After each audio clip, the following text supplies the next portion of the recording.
Hello and hi guys, hope you're doing well. My name is Wairima Gichuki and welcome back to my channel. For those who have subscribed, asante sana. For those people who have not yet subscribed, kindly subscribe to my channel and that will support my channel. So today we are yet again having another episode of Kids with Disability, and you're having another visitor to our channel. Thank you so much for joining us. Kindly tell us your name, introduce yourself and tell us what you do. Asante sana. I'm Martin Hay, the sports coordinator, Kenya Community Center for Learning. I oversee all the sports activity around, and I'm glad to be a visitor today. Hope we are going to learn and share much as we go by. Yes, definitely we are having that urge to learn. We have really learned a lot from this institution, and we know that you're going to learn more and more about the intellectual challenged kids.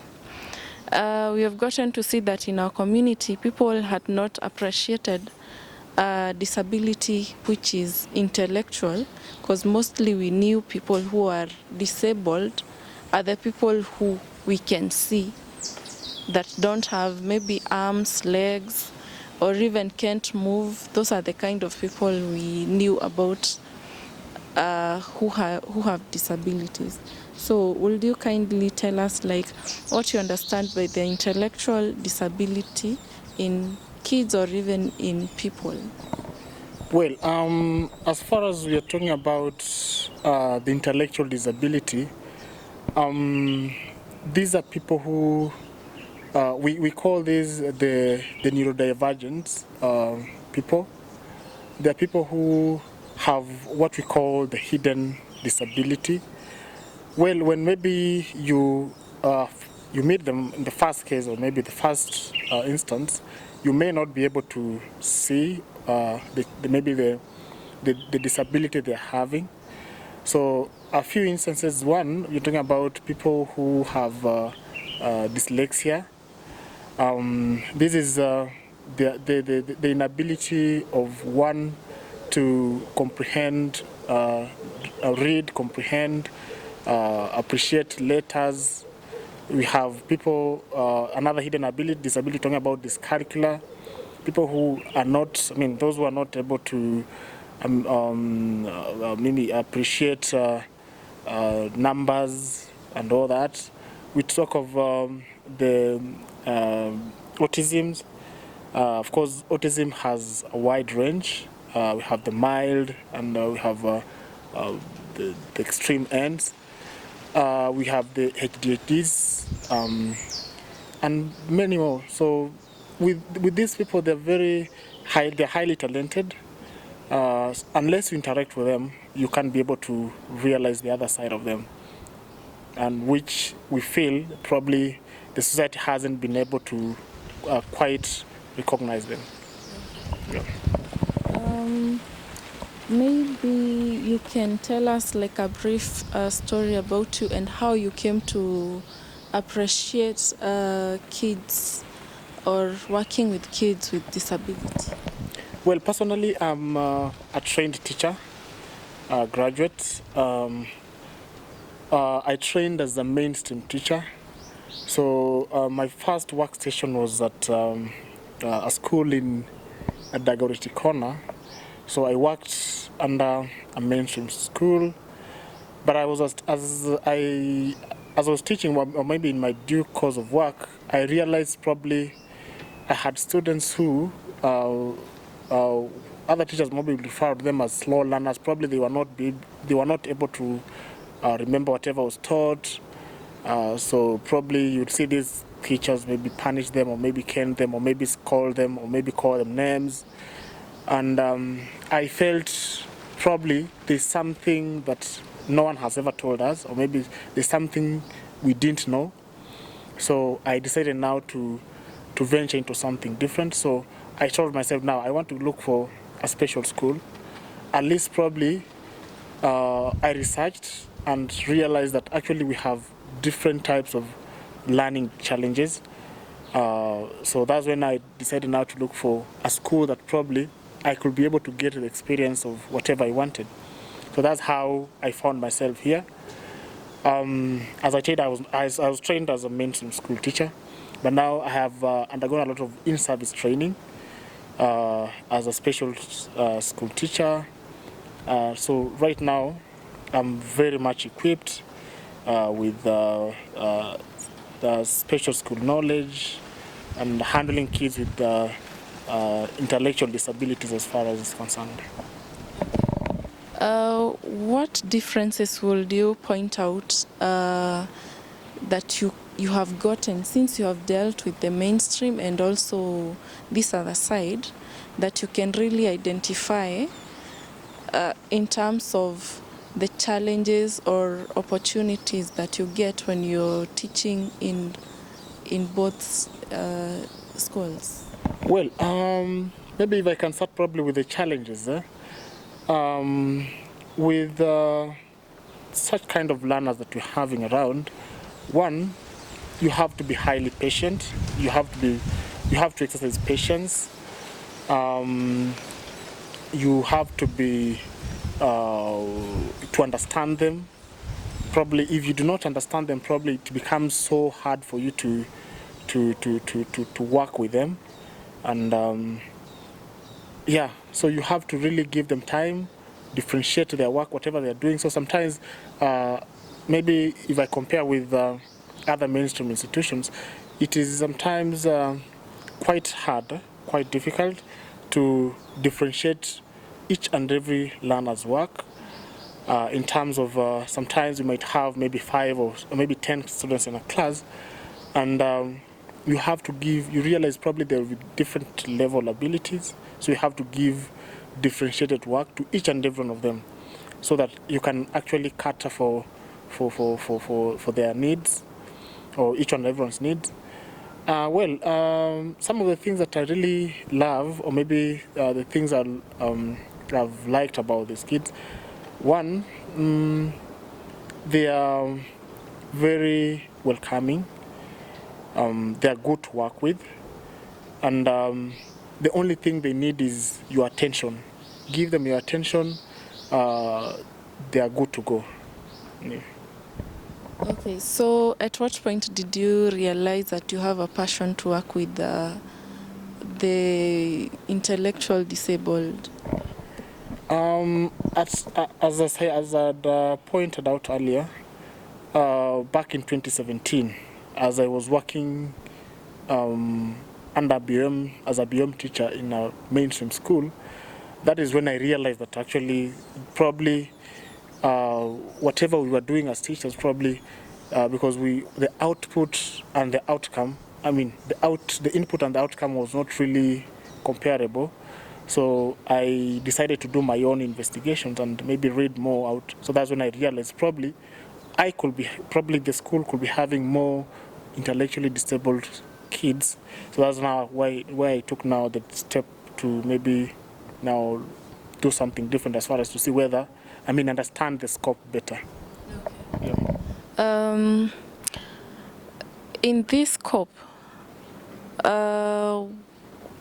have you gotten more experience, and how have you been able to handle the kids? Since this other side, you were just dealing with the normal kids, and then coming to this other side, the kids were disabled, and maybe you could need a lot of attention, and maybe on this other side, on the normal kids, you were just teaching, and maybe they had to get what you have to say immediately. Well, I must say I've gotten a lot of experience, all the way from class experience, outdoor experience, communication, interpersonal skills. Have grown them. I can't even measure, because if I compare myself from the time I started handling them, handling kids with intellectual disability, to now, I have really grown those skills, the interpersonal skills, the communication skills, the class handling skills, because those are some of the skills you really have for you to be able to probably be able to achieve much with some of these kids. Yeah. Apart from teaching, what else do you do in the institution? Well, the sports director or the sports coordinator. So I oversee all the sporting activities, all the way from golf to badminton, to football, to volleyball, to cycling. To like this coming Sunday, we are participating in we are actually competing in a cycling competition. That is supposed to take place on 22nd. That is Sunday at Peponi School. So we're preparing our learners to actually compete. Apart from that, I'm a mentor. I give guidance, or maybe I give guidance and mentorship to most of the learners.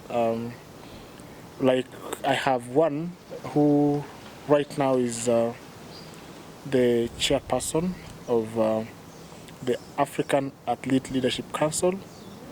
So the other month we were in Johannesburg, and he was able to be elected as the Athlete Leadership Council for African region. So he represents the Africa region, and like now coming March, he's supposed to also travel to South Africa for more leadership meetings to give reports. So I act as a mentor. I guide probably where he needs, handle a few projects here and there.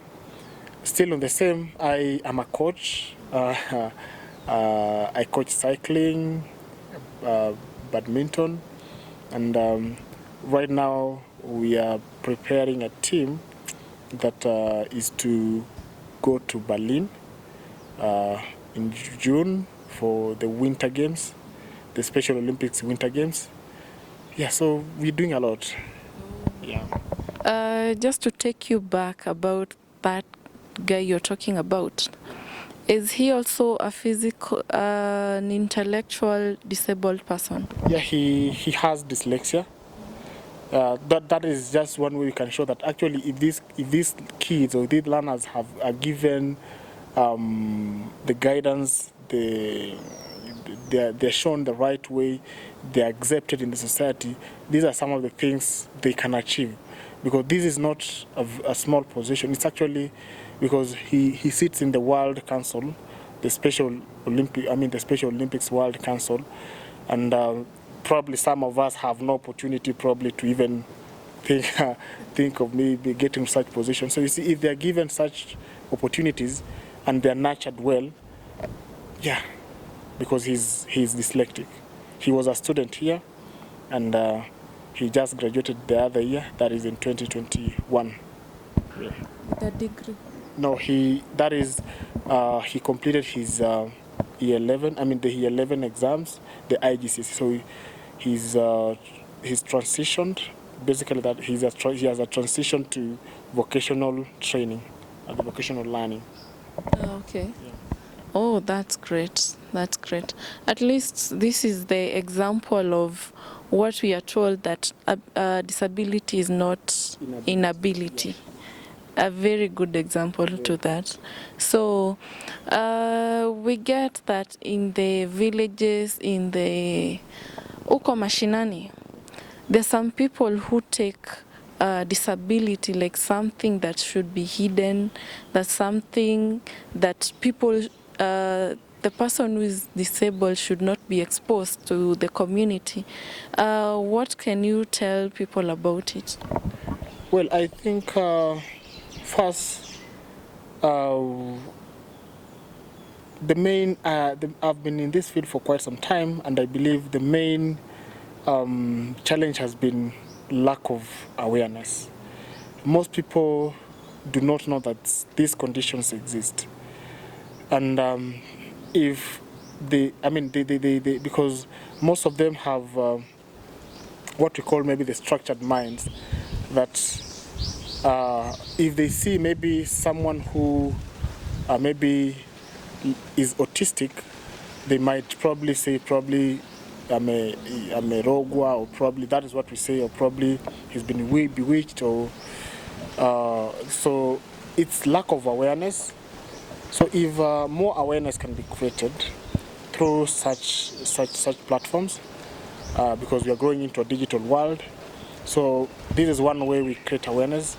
Come, share the information. With time, I believe knowledge is power. Once they're able to know that these actually exist, and this is what we can do, these are the interventions, I believe with no time, they'll appreciate that yes, we have them, and that they are not supposed to be hidden, because it's not a disease. That is one thing that people maybe do not understand. These intellectual disabilities are not a disease. It's a condition. That it's just that it's a different way of life that most people maybe are not used to. Wow.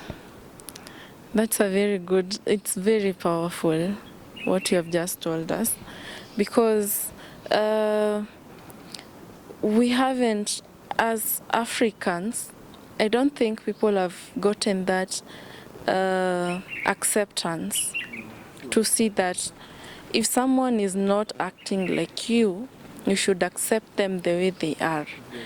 And I get that this institution, KCCL, is one of the institutions that are trying to guide us and also giving us a scope of what we can do with this kind of people, because it's not that they are sick and it's not that they are an outcast in our community. It's only that we need to take our time and understand them in their own way, because I was just told by someone else that everyone has their own disability. Yeah, sure. There is no one who is perfect 100%. Very true. So thank you so much for that information, and I know we are going to have more and more talks about disability, because I think I also have that compassion. It's only that hajaitolewa vizuri. Yeah, I invite you to come more, come experience what they do, because we have kids who are very good in art. They're doing very nice art pieces. They're kids who are very smart in cookery. There are kids who do fashion and design here. There are kids who are very good in sports, and many others. So if probably as part of maybe your work, maybe your channel and all that, as creating more awareness and content, you can maybe spare more time, come spend time with them as maybe you create the content and all that, because I'm sure you will unearth more, you'll learn more, you'll be able to interact with them very much, and as you're getting awareness, at least you know from the first-hand experience. Yeah. I'm so glad, and I've also learned a lot, because some of these words you guys are using, I had not heard about it. You said there's autism, there's dyslexia, like that one. Yeah. Yeah, they're there. Yeah, and we have not gotten to find out about them. Yeah. I know, yes, someone might find like it's ignorance, Yeah. but it's not, because we haven't learned about it. And in the society that we live in, we tend to take disability as just one part of disability. Yeah, sure. If someone is acting funny, we don't take it like it's a disability. We take it like huyu mtoto hajafunzwa vizuri, huyu mtoto sijui hajafanyiwa nini, of which it is wrong. Yeah, probably, especially maybe in the African societies, if you have not interacted probably with autistic kids, maybe you might visit a place, or maybe you might go to a mall with an autistic kid. So literally, most people will look at how the kid is behaving, and they might literally conclude that mtoto he's not been brought up well.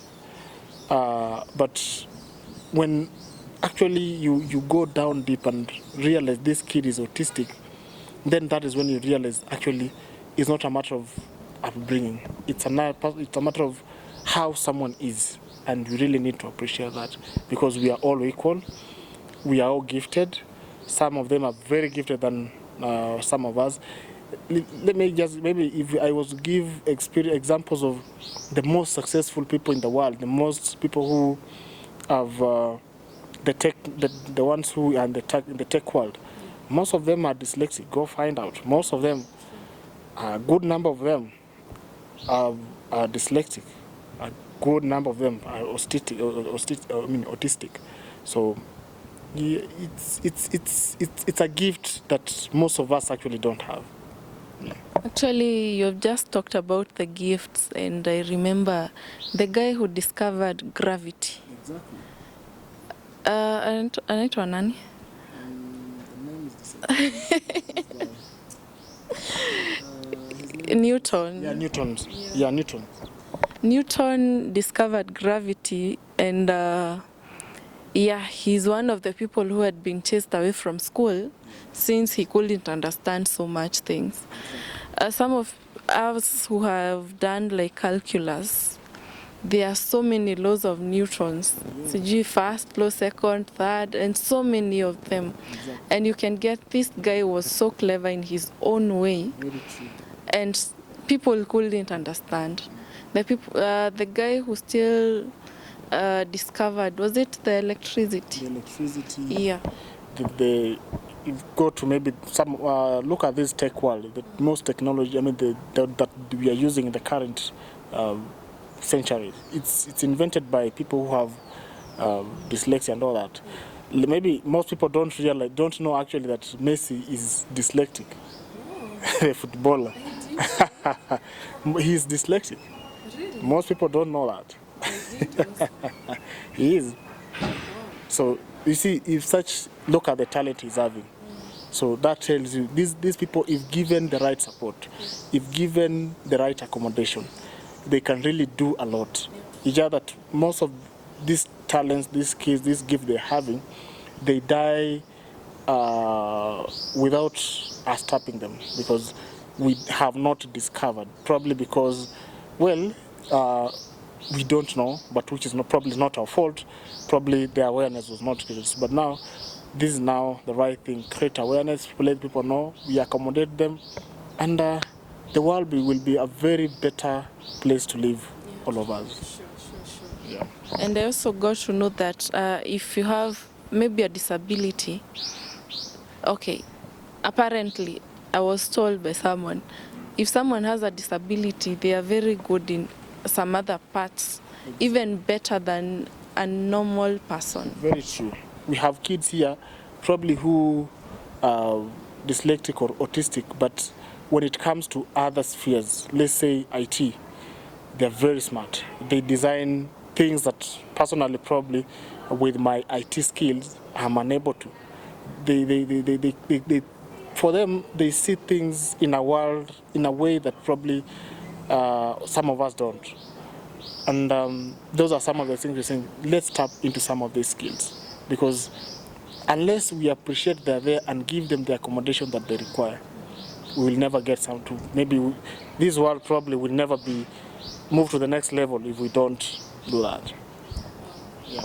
So I think it's the high time that all of us, we would take this chance and tutoe wale wenye wamefichwa, and also we get to talk about it, because it's a normal thing. Yeah, we never know who has that disability. You may also have that disability that you didn't know, and maybe it was not worked on when you were still young. I don't know, could someone be worked on maybe later? Now, for some of these intellectual disabilities, we remember I said it's not a disease, so it's something that someone acquires, and it's lived throughout within themselves. So what only happens is the interventions.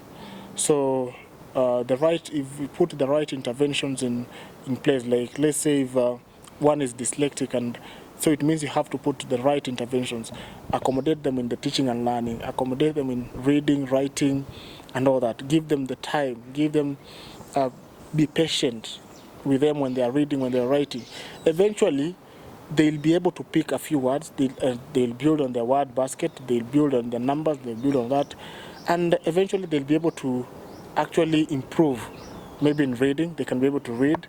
Probably they might not achieve that level that maybe we intend, but they'll be able to read and probably express themselves. Right now, like most of them, like the institution, what does is we are teaching most of them to be quite independent in most of the skills. They can communicate. We are looking at communication skills because everyone has to have communication skills. We are looking at math skills. We are looking at IT skills. We are looking at sports skills and all that. So if now we put the right intervention measures, we don't say, that's why we say it's not a disease. So it's a condition, but if well managed, one can be able to live with it in a normal society, because he or she will have acquired the skills, the relevant skills, the relevant whatever that they need to experience, that they need actually to have to live in the so-called normal society. That is, yeah. Wow. That's a very good explanation. Okay, so I think we'll get to learn more and more, and we are very grateful for the information that you've given unto us at this point. And for our viewers, thank you so much for being with us till now, and thank you so much for joining us. Thank you so much for supporting our channel. Kindly continue subscribing, hitting that notification bell, so that any time we upload a new video, you are going to be the first one to receive this kind of information. So thank you so much. My name is Wairima Gichuki. Thank you and God bless you. Bye bye.